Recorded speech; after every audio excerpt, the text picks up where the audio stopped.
Starting with the COVID 19 pandemic, while restoring the fourth cycle of this new normal 2022-2023, hopefully the last. All I can do is cross fingers. When I look at World War One, that have taken four cycles as well, from 1914 to 1918, and seeing a worldwide event like this so devastating, as you know, we commemorated 108 years of the beginning of World War One in the beginning of this month.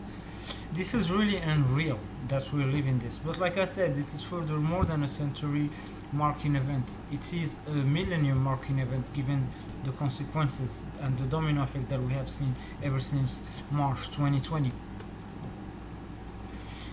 With the development of the Omicron variants as well as other variants from the original virus, one must be really cautious in this context of action. Add to it the fact that monkeypox have been declared state of emergency in so many countries, that includes the United States.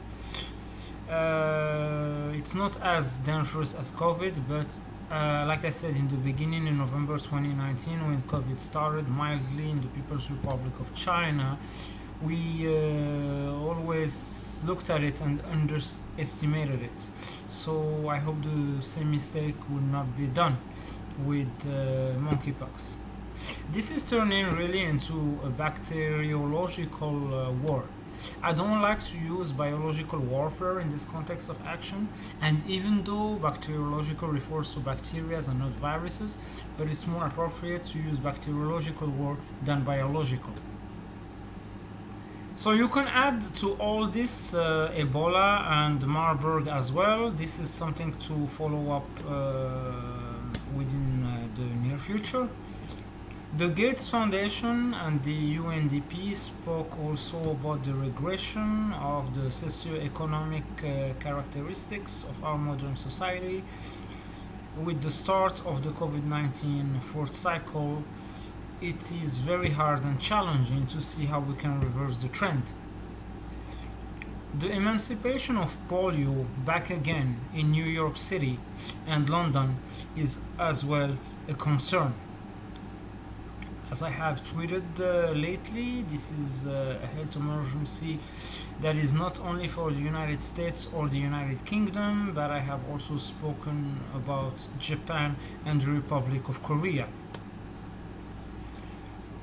The other issue, as you can imagine, is always the one of climate change. No matter how many warnings we have been given, the fact that things are worsening year by year, and I have been emphasizing on this on my past long and short videos. I mean, no need to repeat it here once again. Characteristics of global warming are quite alarming right now. Just look at the heat waves all across the world. Record temperature have been recorded in so many areas. Okay, now if I jump to the main topic that I'm discussing regarding diplomacy, and I go first of all to speak about the issue of Afghanistan. I think this is important, but I would not congratulate myself for murdering a murderer. It's very important to step ahead on a counterterrorism policy. I speak about the United States. Another thing that could be related to the United States governance, this time not from the president, but from the speaker, Nancy Pelosi's visit to Chinese Taipei.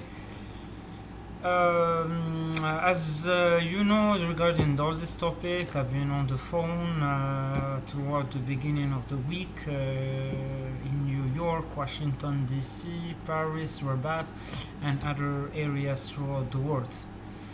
I've also been in touch in Austin today. I'll get back to that soon.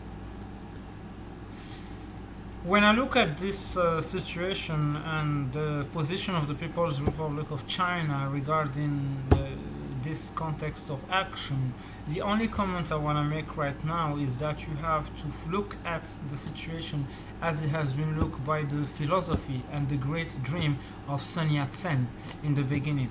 Of course, things changed right after him with Chiang Kai-shek, and things have to be understandable in this context of action for the respect of the people of China. Of course, the Russian-Ukrainian conflict is also something that is important, added to what's going on in East Asia right now. And all this will lead to the main topic that is related to the UN Summit, the NPT Review Conference. So I had the occasion to speak on a conference with the Lawyers Committee on Nuclear Policy, and many people ask me how can we relate to counterterrorism regarding this matter. So I will go back to speak about this by emphasizing on reinforcing the global nuclear security architecture through the universalization of the International Convention for the Suppression of Acts of Nuclear Terrorism, the ICSANT. So if we want to understand this, we have to analyze the prospect of non-state actors and terrorist groups gaining access to using weapons of mass destruction, including radiological and nuclear weapons and materials, that is significant threat to humanity and international peace and security. In 2005, the International Convention for the Suppression of Acts of Nuclear Terrorism was adopted by the UNGA and subsequently entered into force in 2007. The ICSANT is a key legal element of the international nuclear security architecture, and universal adherence to ICSANT remains an important goal.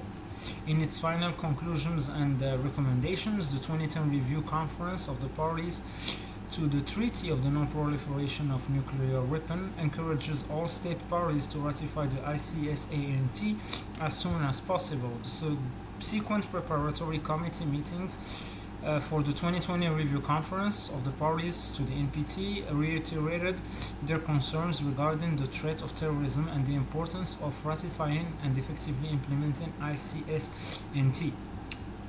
This will lead to several work, the common approaches to counter the threat of nuclear terrorism, that includes UNOCT, CTED from the technical perspective, the efforts of the European Union, the UNODC, the United Nations Office of Legal Affairs, as well as the United Nations Office for Disarmament Affairs, the UNODA, the International Atomic Agency, and the International Criminal Police Organization, Interpol. We have also to analyze the efforts at the United Nations and the European Union in this context of action to counter terrorism through the ICSNT project, including the UNCCT, the UNOCT, and UNODC.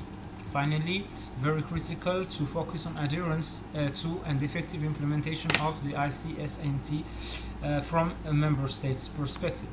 So this will lead us to listen furthermore to the discussion. Like I said, I consider this event right now at the United Nations. Remember that the next one will be in 2025, in 3 years from now. Very critical event, and coinciding just before the beginning of the 77th session of the UNGA makes us having this year a discussion with member states outside of the Security Council between quotes like a 2 months UNGA.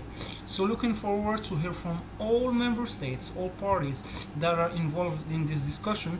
So far it has been a very constructive week, and looking forward to further more discussion in this context of action to go further beyond my 2022 statement before the beginning of the conference that was delayed, as you know, from January to August. Other things related to the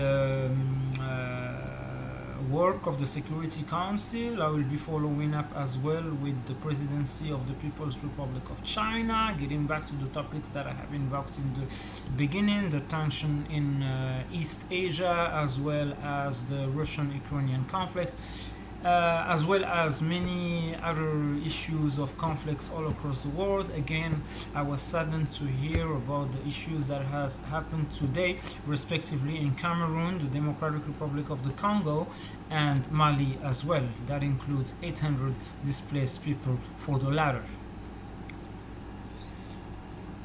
In counterterrorism, always getting back here and emphasizing on the fact that we have to stand with in solidarity with the victims that suffered the scourge of terrorism reaffirming the efforts of UNOCT in terms of commitment to support them in responding to terrorist threats in Africa. And this was spoken about, as you know, as we spoke about it, at the high level of heads of counterterrorism and security agencies in Marrakesh, Morocco. Providing leadership is very important for counterterrorism. On the General Assembly counterterrorism mandates entrusted to the Secretary General across the UN system, enhancing coordination and coherence across 38 global counterterrorism compact entities to ensure the balanced implementation of the four pillars of the UN Global Counterterrorism Strategy, strengthening delivery of UN counterterrorism capacity building assistance to member states, improving visibility in terms of advocacy and resource mobilization for the UN counterterrorism efforts, and ensuring that due priority is given to counterterrorism across the United Nations system, and that the important work on preventing violent extremism is firmly rooted in this strategy. Finally, I would like to go back here, last but not least, onto the 2022 annual meeting of stakeholders that took place, as I mentioned earlier, in Austin. I lived in Texas before, in Dallas, a couple of months, and in McAllen, a couple of years. Not far from the other work of Elon Musk, the project of SpaceX, close to McAllen in the Rio Grande Valley. Getting back here to the importance of having Tesla focusing on security and therefore indirectly on counterterrorism in the future, on a strategy of research and development, as well as onto the proposal that focused a lot this year on environment and sustainable energy. And like Elon Musk emphasized about it, hope is still there, despite all what I've said earlier regarding the alarming issues of climate change. But if we work hand in hand in this common matter, I think we can advance comprehensively within the near future. AI was also mentioned in the conference, and also the work of Tesla with the federal government, and once again on climate change and environment, as well as its work with states, as stated in the proposal, specifically when it comes to California, Texas, and New York.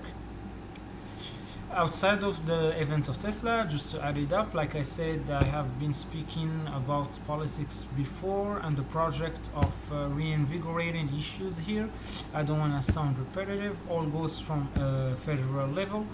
And intermediate steps, like I said, even 2028 on the shadow of the pandemic will be an intermediate step of this long-term work. So there are also micro intermediate steps, which are the 2022 midterms, the 2024 election, the 2026 midterm that will take place accordingly. But the project has already been set up. Regarding the continuous work with the state level as well, focusing on the geographical area I'm around in this context of action, the work with the states of New York and New Jersey.